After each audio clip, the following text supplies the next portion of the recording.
Spoštovane gledalke, spoštovani gledalci, prav lepo zdrav iz studia Idrijskih novic. Tema današnje oddaje Aktualno je poštna znamka s podobo idrijske čipke, ki jo je izdelala Tina Koder-Grajzar, ki jo prav lepo pozdravljam v našem studiu. Dobrodošli. Hvala, dober dan. Gospa Tina, povejte nam, kako je pravzaprav prišlo do te poštne znamke? Jaz v bistvu dobro poznam oblikovalko te celostne podobe znamke in ovitka prvega dne, Pavlo Bonča, sva kolegici skupaj pojeva v pevskem zboru in me je, mislim, da je bilo enkrat poleti poklicala, da bi se oglasila pri meni, da ima neko vprašanje, eno idejo. Skratka, prijavila se je na tečaj Pošte Slovenije za to znamko iz serije Sodobni rokodelci, ki ne bi bila tokrat posvečena sodobni klekljani čipki in je želela zvedeti malo več o tem, o mojem delu. Kar dolgo sva se potem pogovarjali, no, veliko stvari si je ogledala in potem na koncu izbrala ta motiv, ki je tudi bil očitno pravi, ker je na natečaju ta njen predlog zmagal. Na poštni znamki je upodobljena pravzaprav vaša avtorska čipka ogrlica. Ja, gre za detajl ene ogrlice, ki sem jo pred leti po naročilu izdelala za eno stranko. Na Pošti Slovenije so ob izidu te poštne znamke zapisali, da je izdelovanje klekljanih čipk morda edino rokodelsko ustvarjanje, ki je v primerjavi z drugimi rokodelskimi panogami najbolj odločno usmerjeno v sodobne tehnološke, oblikovalske in funkcionalne rešitve. Ja, jaz bi se s tem kar strinjala. No, vsaj kar poznam, je res naredila klekljana čipka en velik korak naprej v tem oblikovalskem smislu, tako da je stopila v korak s časom, čeprav gre za tradicionalno obrt. Na seznamu sodelavcev, ki ste ustvarjali to poštno znamko, je tudi Gregor Grajzar, fotograf, to je vaš soprog, ne? Ja, to je moj mož. On je, mislim, dejansko ima smisel za fotografijo, no, je pa tudi seveda prvi pri roki, kadar rabim kakšno fotografijo. Znamka ima nominalno vrednost 1,37 evra, kar letos v času izida pomeni vrednost za mednarodno pisemsko pošiljko. To je dobro znamenje, ne? Ja, upam, da bo šla znamka tudi malo po svetu in s tem ta motiv čipke. Nekaj dni nazaj mi je pisal en gospod iz Portugalske, filatelist, je rekel, da je na svojem filatelističnem blogu pisal o tej znamki, tako da očitno je že kar malo zaokrožila. Ja. Poveva še to, da je bila znamka natisnjena v Zagrebu, pravzaprav v specialni tiskarni, na 102-gramskem papirju in v skupni nakladi 40.000 kosov znamk. Je to veliko ali malo? To jaz v resnici nisem toliko v filateliji, da bi vedela. Ja. Ste bolj v čipkah, nekoč ste zapisali, čipka je kot šepet, lahko ga slišiš, da pa bi ga zares razumel, moraš priti bliže. Ta vaš detajl pravzaprav na nek način stopi bliže. Ja, to imate prav, ja, res. Mislim, da je res oblikovalka dobro zajela bistvo čipke in meni je tudi všeč, recimo, da je dala na ovitek ta detajl, ko jaz rišem.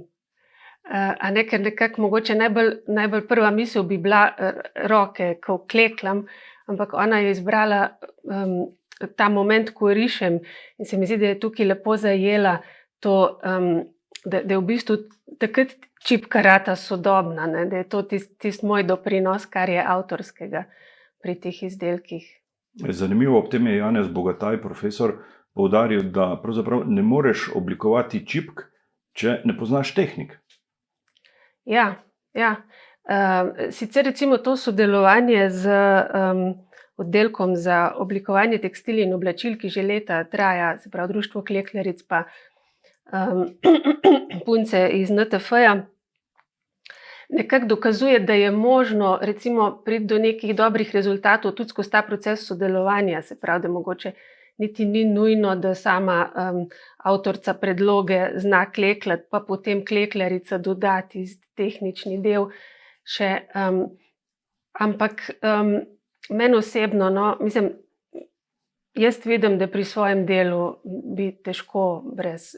Všeč mi je to, da lahko naredim izdelek od začetne ideje pa do končne čipke. Sicer ste letnik 79, Ja. odraščali ste v Idriji, hodili na gimnazijo in potem se odpravili na fakulteto za naravoslovje in tehnologijo na smer oblikovanje tekstilij in oblačil. Ja. To je pravzaprav edina smer, ki je nekako blizu. Ja, ja, dejansko je to najbolj primeren študij, kar jih je pri nas zaenkrat na razpolago. No, vsaj znotraj Ljubljanske univerze.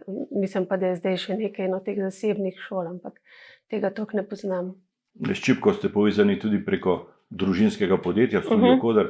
Vaša mama ima na Mestnem trgu odlično prodajalno, to je shajališče klekljaric. Ja. To je pravo okolje tudi za vas, ko ste bili še nekoliko mlajši, ne? Ja, jaz sem s tem res v bistvu odraščala in se mi zdi, da sem se marsikaj naučila čisto mimogrede, pa sem šele potem videla, kako prav mi je prišlo. Čeprav študij potem najbrž odpira nove poglede, ne?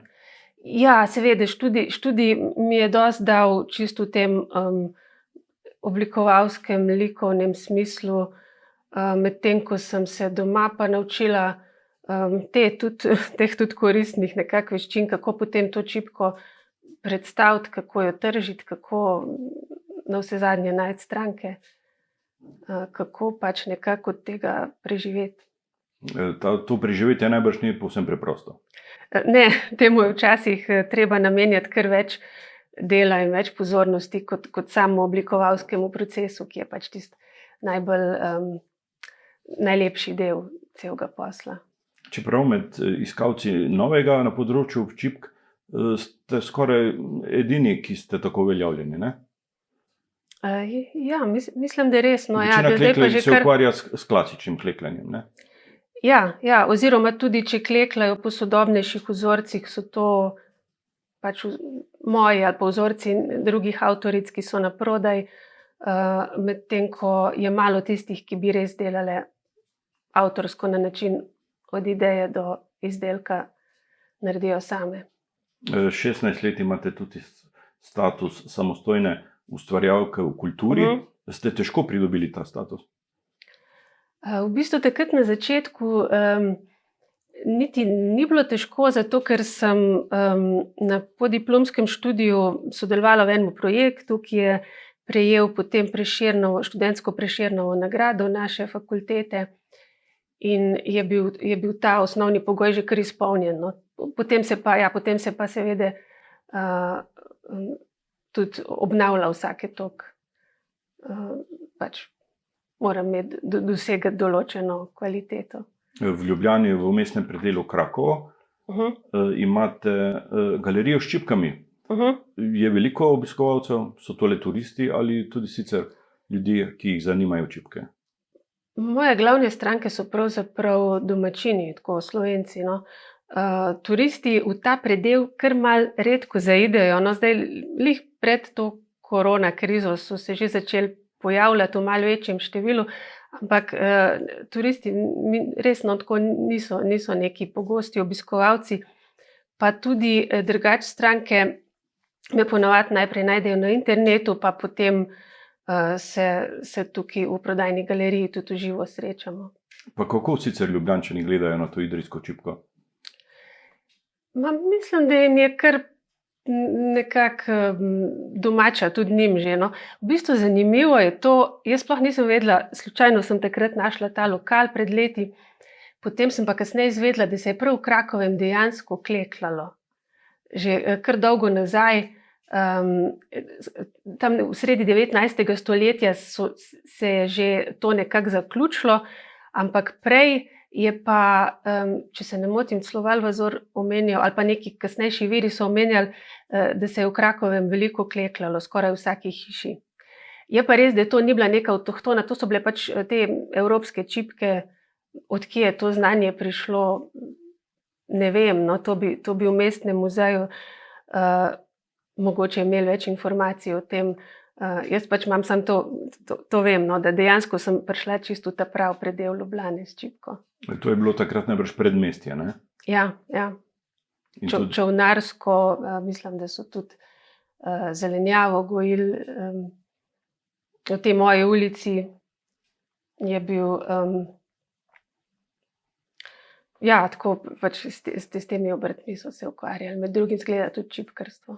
imate veliko učencev, učenk klekljenja? To, kar se klekljanja tiče, imam čist majčkene skupince, to je v bistvu par žensk, tako bolj individualno. Ker enostavno so prišle mem, tako vprašali, a bi se dali tudi kaj učiti, pa najprej sem bila tako, ne, potem sem si pa rekla, dobro, no, mogoče, zakaj pa ne, saj to je tudi ena taka luštna družabna dejavnost. Tudi za risanje vzorcev, za to veščino je kar nekaj zanimanja.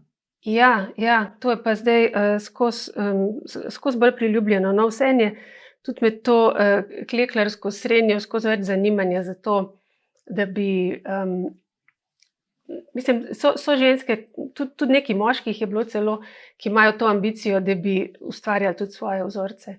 In to je pa ena dejavnost, ki pa se zdaj pri meni kar širi, no. Sploh, ker sem jo lahko prenesla recimo zdaj v teh časih na splet, za razliko od samega klekljanja, ki se mi zdi, da morale nekako drugače poteka v živo, medtem ko to risanje imamo pa zdaj tudi preko Zooma, pa prek raznih, na te načine, no, smo šli v virtualni prostor in sem si s tem kar razširila tudi to publiko. S temi sodobnimi tehnologijami ste čez noč dosegljivi komorkoli na svetu praktično, ne? Ja, in je bilo nekaj zanimanja ravno za ta tečaj risanja vzorcev tudi iz tujine, tako da mogoče res pripravim tudi neko varianto v angleščini. No, tako, v bistvu, no, to je ena pozitivna posledica recimo te korone, da sem sploh začela razmišljati še malo v tej smeri. Pred leti ste bili večkrat v ekipah, ki so predstavljali klekljenje tudi v tujini, tudi na tako izjemnih mestih. Kakšna izkušnja je potovati s čipko po svetu? To je zmeraj lepa izkušnja, no. Jaz se že spomnim kot mlada, no, že bolj v otroških letih, smo že včasih starši šli pač kot Studio Koder na kakšno predstavitev, pa sva s sestro malo poklekljale. In to so zmeraj taka prijetna druženja. Čipko najdemo v zadnjem času tudi na promocijskih izdelkih, na darilih. Za lekarno Ljubljana ste oblikovali cel niz izdelkov, enega imamo tudi v studiu tukaj. Ja. Nam lahko kaj poveste o tej izkušnji? V bistvu mene je pravzaprav kontaktirala njihova oblikovalka Mateja Gale, in mi je tudi poslala že kar točno likovno predlogo, tako da jaz sem dejansko tukaj bolj prevedla tisto njeno predlogo potem v čipko, tako dejansko v čipko, ki se jo da tudi sklekljati in ima res ta tipičen videz idrijske čipke, ker vem, takrat sva se pogovarjale in sem pač rekla, če že je nekaj, kar zgleda kot čipka, ne bo potem res naša, nekaj, kar bojo ljudje prepoznali kot idrijsko čipko. Zanimanja za čipko je veliko. V javnosti pa je tudi ocena, da je ta čipkarski svet strašno skregan. To drži ali ne? Jaz mislim, da to v bistvu skozi manj drži. Da so se te strasti malo pomirile zdaj z leti. Tudi mogoče so se malo generacije zamenjale. Zdaj jaz ne vem, ali sem jaz že karakterno tako malo bolj spravljiva, ali pa mi tudi to malo pomaga, da v bistvu sem že toliko let v Ljubljani in mislim, jaz sicer zmeraj povem, da sem Idrijčanka, delam idrijsko čipko, ampak vseeno mogoče me tudi ta drug del Slovenije malo bolj za svojo vzel, no, tako, da imamo neke take dobre odnose, no. Pa mogoče tega pol niti toliko ne občutam. Kako preživljate ta čas epidemije? V bistvu, kar zadeva samo delo, niti ni tako zelo drugače, ker sem pravzaprav način dela je tak, da sem bila že prej na nek način v karanteni, večji del dneva. Takrat spomladi mi je po eni strani, če sem čisto iskrena, celo malo prav prišlo, ker sem imela nekaj večjih projektov, da sem jih v miru dokončala. Zdaj jeseni vse stvar že malo vleče, ja, to je dejstvo. postaja že malo mučno.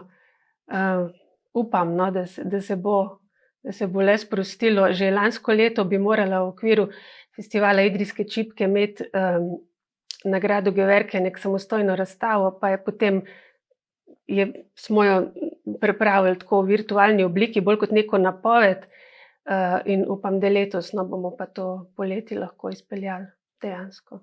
Idej vam ne zmanjka? Zaenkrat ne, na srečo. Tina Kodar Grajzar, želim vam še obilo ustvarjalnega navdiha pri snovanju idrijskih čipk in uspešno predstavljanje čipk doma in seveda tudi po svetu. Hvala za vaš obisk v našem studiu. Hvala tudi vam za prijeten pogovor. Vam, spoštovani gledalke in gledalci, pa hvala za pozornost.